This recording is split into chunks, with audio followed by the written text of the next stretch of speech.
मेष आपका लग्न मेष है, तो आपका जो सेवंथ भाव है तुला, वो 180 मेष आपका लग्न मेष है, तो आपका जो सेवंथ भाव है तुला, वो 180 काम के लिए आपको कुछ करना नहीं पड़ता, उम्र से ताल्लुक है उसका। एक उम्र में वो टॉप पे जाता है, एक उम्र में ख़त्म हो जाता है। भविष्य से जुड़ी एक जो और चिंता जो आजकल सभी की है, मेरे ख्याल से बहुत से लोगों की होगी और आप इसे देख भी रहे होंगे कि आजकल संबंध विच्छेद बहुत ज्यादा हो रहे हैं। तो आपको क्या लगता है इसकी वजह देश काल परिस्थिति है या फिर उस पर्टिकुलर इंसान के कर्मों पे डिपेंड करता है?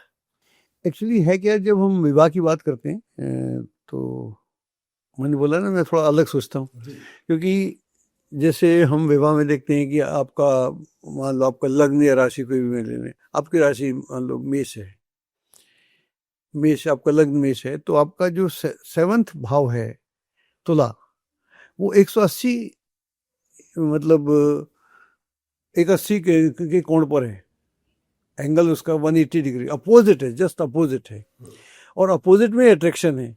तो आप अगर आप अपोजिट आदमी के साथ जिएंगे तो फिर आप आसानी से नहीं जी पाएंगे। ये समस्या शुरू से रही है, ऐसा नहीं कि आज समस्या है, लेकिन चूंकि ट्रेडिशन ऐसा रहा, जहाँ जहाँ ट्रेडिशन है वहाँ वहाँ तो बंद के चल रहा है। जहाँ जहाँ ट्रेडिशन वीक हुआ, ये जहाँ पर लड़कियाँ ज़्यादा इंटेलिजेंट होती चली गई, वहाँ पर ये फिर समस्या हर जगह आ रही है। हम देश विदेश में घूमते रहते हैं तो हमसे लड़की बोलती है मेरी 5वीं शादी है, ये 6ठी शादी है, ऐसी बड़ी कॉमन सी बात है। और आजकल यहाँ पर भी ऐसा कोई वो नहीं है।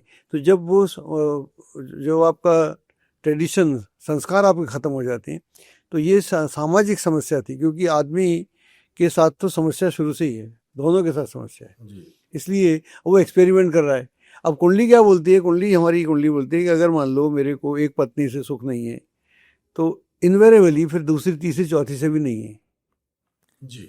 तो ये मेरे को समझना पड़ेगा कि इस एरिया में मेरे को समझने की बात है। ज्योतिष ये बोलता है कि ये जो मेरा एरिया है, जैसे मान लो किसी का बेटा गड़बड़ है, तो बेटा गड़बड़ है तो वो बेटे से समस्या है ही उसको, और उसकी समस्याएं कि सुधर नहीं रही, और दूसरे का बेटा इतना आज्ञाकारी है।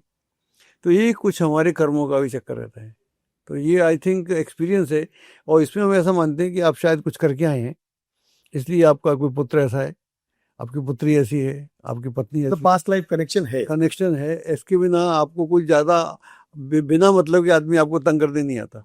पर आपने जो अभी शुरुआत में हमने बात की थी भाग्य से जुड़ी, तो उसमें हमारी बात की शुरुआत ये हुई थी, अगर मैं सही हूँ तो, कि काम जो है वो इम्पोर्टेंट है। जी, काम कि क्यों करना है, कर्म क्यों करना है और काम।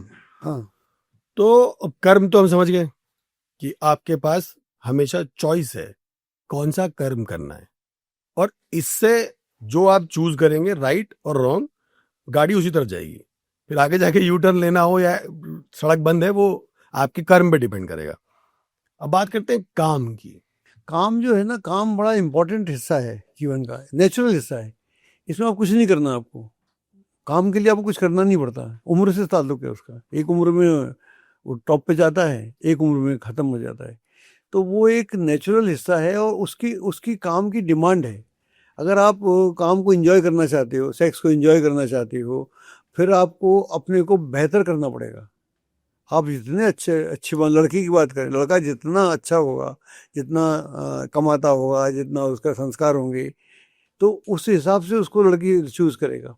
और लड़की जितनी अच्छी होगी, जितनी उससे अपने हिसाब से निपुण होगी, तो आदमी अपने को जितना इवॉल्व करेगा उसी हिसाब से उसके पार्टनर भी मिलेंगे, तो उसी हिसाब से ज़िंदगी डील करेगा। तो काम से उत्साह होता है, काम से आदमी आगे बढ़ता है।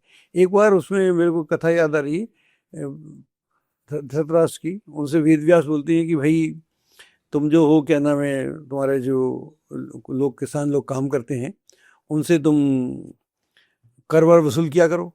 कर वसूल नहीं करोगे तो कैसे काम चलेगा? कर वसूल करो तो उससे तुम्हारा राजस्व बनेगा, राजस्व बनेगा तो तुम्हारे वहाँ पैसे वैसे आएंगे, और वो होगा तो उससे धर्म का काम भी चलेगा। तो बिना पैसे के धर्म नहीं होता। आप कोई धार्मिक काम कर लीजिए, कि गरीब आदमी का कोई मर जाए तो मरघट में उसको कुछ जलाने वाला कोई नहीं मिलता, उसे लकड़ी उधार कोई नहीं देता। तो हर जगह फिर वहाँ धर्म आ जाता है। धर्म का काम भी कर्म अर्थ से पूरा होता है। तो काम, अर्थ, धर्म, फिर मोक्ष। मेरा उल्टा है।